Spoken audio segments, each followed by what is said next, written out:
Welcome to week 9's lectures on the Moonstone. In today's session, I'll be discussing the argument on the Imperial Gothic and the Orient in relation to this particular novel. In depicting the British as motivated by greed, the Indians as inspired by religion, and Rachel as the victim of the former rather than the latter, Collins calls attention to the hypocrisy of the imperial justification for the perpetration of violence against the sexualized other, the protection of their women.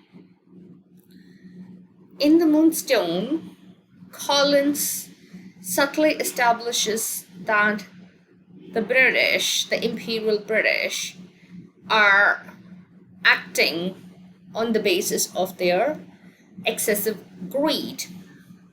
The Indians are pious and religious minded in the novel, and Rachel is the victim of not the Indians but the British. Their imperial plunder is responsible for the heartache of Rachel. What is being pointed out by Collins in this novel is the hypocrisy, the problematic arguments for imperial expansion, the problematic justification for enacting violence against the other. When the Indians are attacked, when Franklin Blake steals, quote unquote, the diamond, he acts in order to protect his woman. So that kind of argument and rhetoric doesn't work any longer, as we can see from the way the novel has been structured. You cannot point the finger of blame at the Indians and the Indian colony, at the diamond, for the kind of problems that befall on the British women. That is the kind of argument that Collins puts forth in his work. The jewel, like the Kohinoor given to Queen Victoria, is gifted to a woman. Women, it would seem, not only need to be protected from colonial savages, they also need to be adorned with colonial goods. On the one hand, home and away are kept apart, separated to prevent violence to the body of the English woman. On the other, they are conjoined, the spoils of empire literally resting on the bosom of a woman's dress. Historically, it is apparent that the Kohinoor was gifted to Queen Victoria. Likewise, in the novel, in this fictional universe of Collins' The Moonstone, we see that Rachel is gifted that diamond, a diamond from the colony. On the one hand, there are arguments that the private and the public sphere are kept apart, separated, kept distinct in order to protect the woman. On the other, the plunder of the colony is used to adorn, decorate, ornament the woman. So there is a problematic connection between the home and the away, the public and the private, the empire in terms of its metropolis and its colony. So that argument is very beautifully laid out by Melissa Free. Horncastle's acquiring the gem through deception and murder establishes the pattern of repeated thefts as symbolic of England's imperial depredations, and the Moonstone itself as the symbol of a national rather than a personal crime.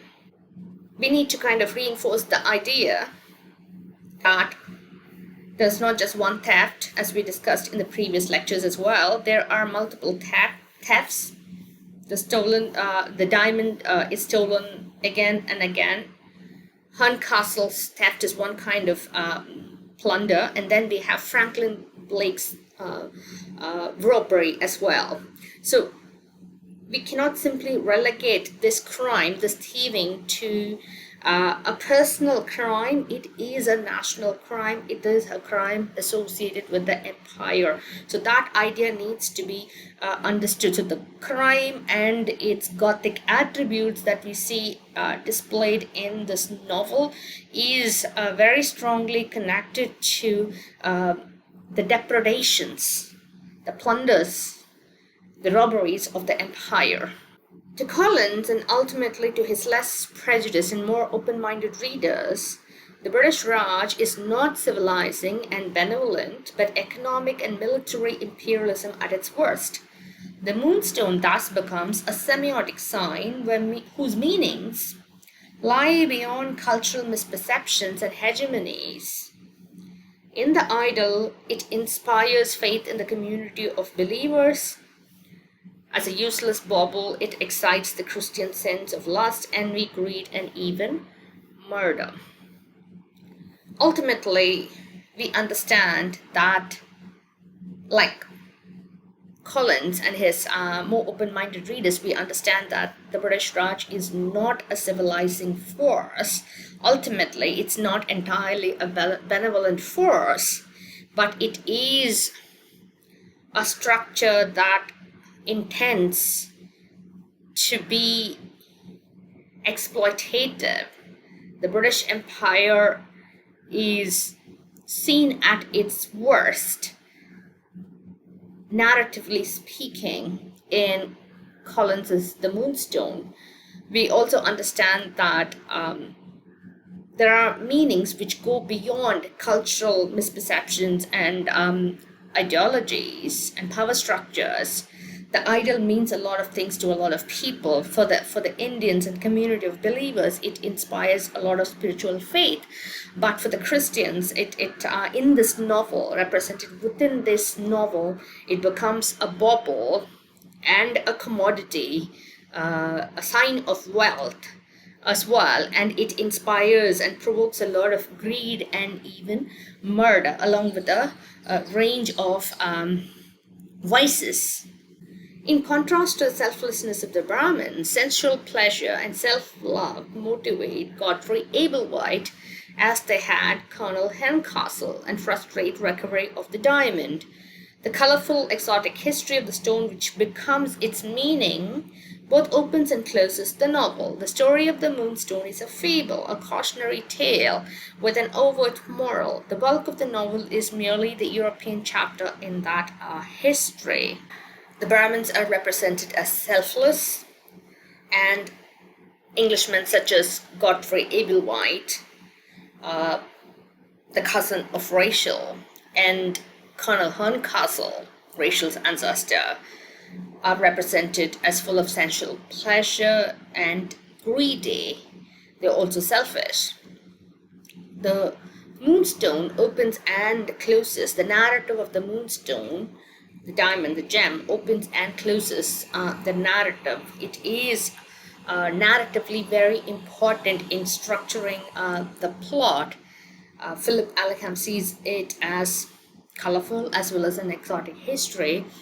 He also points out that the story itself is a fable, apart from its historical context and subtext. The story of the Moonstone can also be a fable, a tale which cautions the readers with an obvious message, an obvious moral. What is that moral? We have been looking at that moral in various ways across these lectures. If you commit plunder, repercussions will follow inevitably. There is punishment to every crime. So that seems to be the moral of this tale. Of course, there is also an imperial message to this Gothic narrative. The prediction of disaster to befall each successive owner implies that the gem story is one of successive thefts. This prediction, based entirely on the limitations of human nature, is a curse to all but Franklin Blake and Rachel Verinder. Philip Allingham says that Franklin Blake and Rachel Verinder seem not to be affected by the curse of the story, but we did see other interpretations and criticisms which argue that they are very much implicated in that apparent curse, and we also saw how the curse in itself is not of Oriental origin. It is a curse that befalls on Rachel Verinder and implicates a lot of people in her family and extended family because of the very problematic nature of the imperial phase of Great Britain. Rachel's selfless love that prompts her to sacrifice her honor for the sake of her beloved parallels the religious dedication of the Brahmins, so that the romantic love becomes the Western equivalent of Eastern reverence, just as the holy men recover the diamond to restore the powers of their deity. So Franklin Blake recovers Rachel's respect, lost for a time through a plausible but specious error in judgment based on seeing but not understanding. Here, Allingham offers a romantic reading of the narrative between the courtship narrative between Rachel and Franklin Blake. He is comparing Rachel Verinder to the Brahmins. Both of them are very, very devoted to the object of their love. The Brahmins to the diamond so that they can recover it and restore it to its rightful place with the god. And Rachel is similarly dedicated and selfless because of her love for Franklin Blake. In fact, she keeps silent for a greater part of the narrative so that she doesn't throw the light of suspicion on Franklin Blake. So you can see how Allingham makes a comparison between the Brahmins and Rachel's romance. So what he's pointing out here very interestingly is that the Eastern reverence is signified by the Brahmins, and that has its equivalent in the romantic courtship of Rachel Verinder. Ultimately, both of them, Rachel as well as the Brahmins, regain the object of their love. Franklin Blake also recovers the love of Rachel, and all ends happily. This is a kind of a reading that looks at the courtship trajectory, the romantic trajectory in the novel. Of course, if you have been following the lectures, you know that there is this imperial narrative that characterizes the crime, the various crimes surrounding the Moonstone as a crime that emerges from the imperial depredations of Great Britain. In the Moonstone, Collins uses his plotline to dramatize the power of psychological and political denial, as well as the importance of confession and exposure. Although the British seek to obscure their imperial crimes and vilify the Hindus, Collins reveals Blake's complicity in his uncle's crimes as the hero reenacts his theft of the Moonstone towards the close of the novel and finally becomes conscious of his trespass. Nonetheless, Blake's guilt is acknowledged only partially, since he is simultaneously convicted and exonerated by the novel's logic and its displaced representation of his imperial crime. Now we get back onto that narrative of imperial crime. We see that the Hindus are apparently vilified to a great extent in the Moonstone by the British characters. Collins ultimately does reveal to the readers Franklin Blake's complicity in the crime. We know that his uncle is directly involved in the crime, but Blake is also complicit because he steals the diamond again, of course under the influence of the opium. But the first time he takes the diamond, we are not aware of it. It's a mystery that is not revealed to the readers, who get to see it happen again in that reenactment scene. When he does reenact it, he is thieving again, he is stealing again, Of course, that's part of an experiment, but we see that enactment connect to the past crimes. The first time Blake takes it under the influence of opium, we are reminded of Horncastle's thieving as well. So there is a lot of trespass. There is a lot of crossing of thresholds which shouldn't have been crossed. Ultimately, Blake does realize his crime, but while he's convicted by the viewers, while those who are observing that experiment realize that Blake did take it unintentionally, or with the good intention of protecting Rachel, the observers exonerate him, free him of that guilt. So there is a suggestion that the imperial crime is also exonerated and displaced. And we know how that displacement happens through Victorian imperialist ideology of the white man's burden, of the civilizing mission, and so on. So we can see how the Gothic crime in this novel is very strongly framed by imperial plunder. Reviewing the Moonstone for the Athenaeum in July 1868, Geraldine Dewsbury noted that Wilkie Collins brought his readers to tears as the novel ended, not by uniting the English hero and heroine, but by dividing the three South Asian men.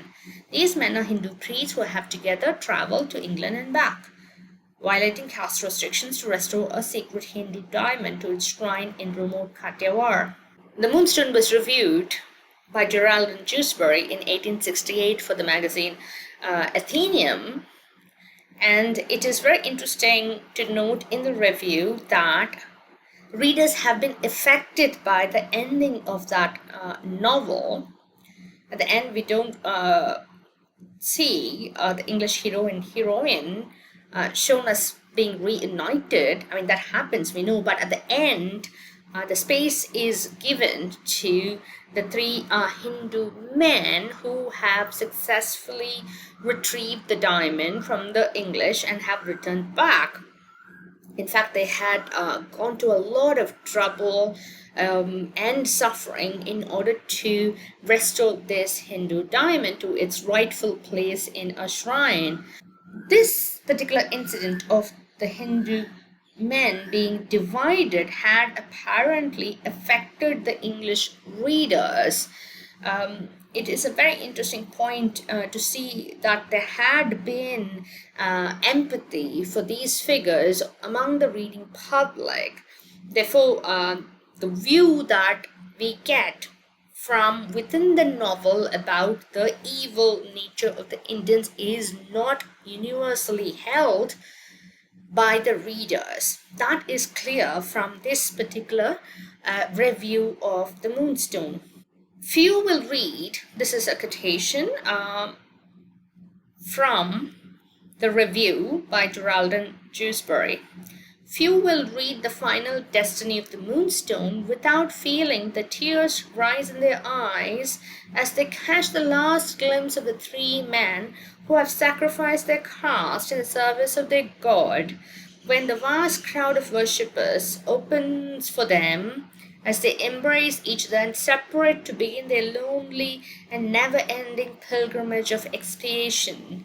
The deepest emotion is certainly reserved to the last. You can see how emotional this passage is in terms of its sympathy towards the three Hindu men who had lost their caste by crossing the sea in order to get the diamond back. So when they cross the sea, it's in the service of their god. So you can see the audience empathizing with their sufferings and sacrifices. That's what the review communicates. So the three men embrace each other and they part ways in order to go on pilgrimage of expiation, in order to do a penance for what they did for the act of crossing the sea. So you can see that this is very poignant, this separation of the Hindu priests, their loneliness, their never-ending pilgrimage, their constant travels, religious travels, is sympathized with by the audience. And the comment that the deepest emotion is certainly reserved to the last. I mean, this is the deepest emotion that is being prompted in the reader, the separation of the Hindu man. Lillian Nider points out that although critics often identify sentimentality as politically evasive, the sympathy that Collins evokes for the Hindus here is politically charged. In a novel published on the 10th anniversary of the rebellion that Victorians termed the Indian Mutiny, an uprising that generated racial hatred towards South Asians among the British, Collins humanizes figures commonly represented as bestial by his contemporaries and identifies as their rightful property a valuable diamond looted by British forces in Srirangapatnam 50 years before the main action of his story is set. Lillian Nider acknowledges that sentimentality is perceived as politically digressive.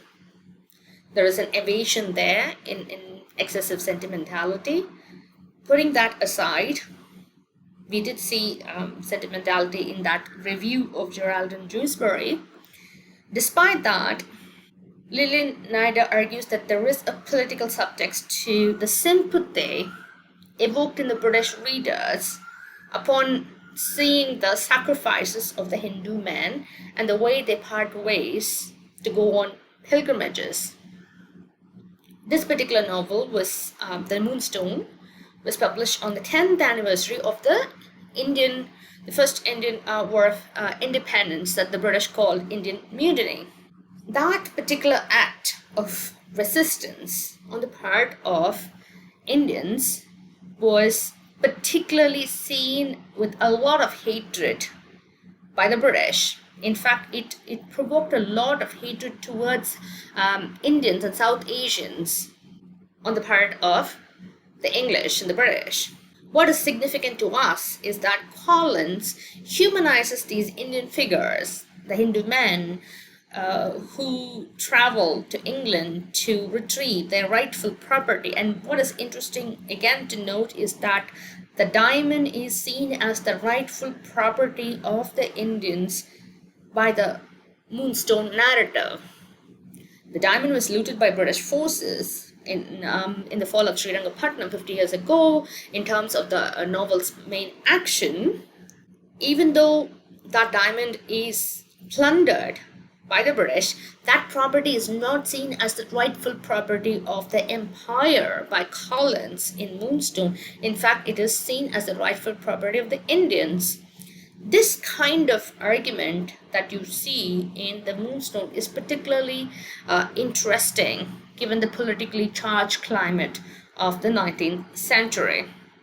The past does come back to haunt the present in this Gothic narrative of the Moonstone. Collins also redresses the crimes done in the past through the Gothic narrative that he sets up in the present. Depicting the 1799 siege of Srirangapatnam in his prologue, Collins prefaces the Moonstone with an instance of British violence against the Indians and suggests that their later acts of violence against Britons are marks of retribution triggered by an original imperial crime. Who ultimately becomes the Gothic villains in the story? Not the Hindu men, but the English noblemen such as Horncastle, the British Empire. They represent the evil that they committed in the past and the retributions performed by the colonized becomes emblems of retribution, emblems of revenge forced to perform by the colonized. So the imperial crime is the original crime. The Gothic crime is the original crime by the empire.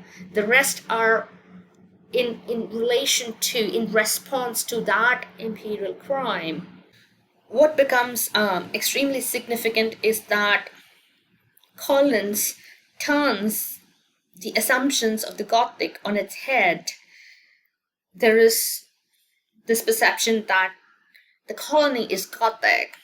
Collins tweaks that perception by saying that the colony becomes Gothic in the Moonstone, particularly because of the imperial crime of Great Britain. So the finger of blame is pointed not at the men and women who are inhabitants of the colony, but at the men who inhabit the metropolis in the imperial context.